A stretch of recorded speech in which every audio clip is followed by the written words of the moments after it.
دقيقة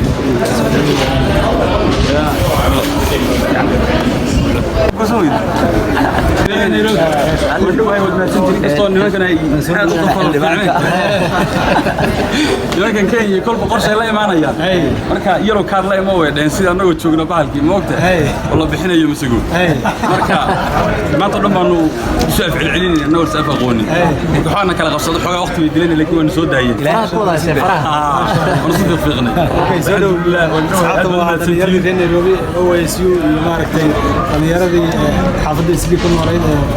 Soomaaliyeed soo dhow aad baan idinka mahad celinayaa sida qiimaha badan ee soo dhaweyseen waqtiga dheer ee runaantii aad isugeyseen iyo dulqaadateen waan idinka mahad celinayaa saad noo sharafteen kar Allah idin siiyo waana idinka mahad celinayaa runaantii 100% waana ku dhawahay Nairobi waqti badan insha Allah taala waynu wada qaadan doonaa aad baad mahadsantiin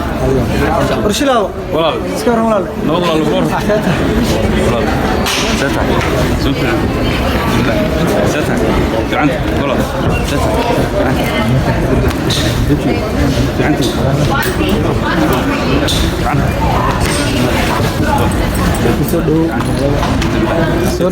سودو ودوه ودنا سنتين ايوه صحيح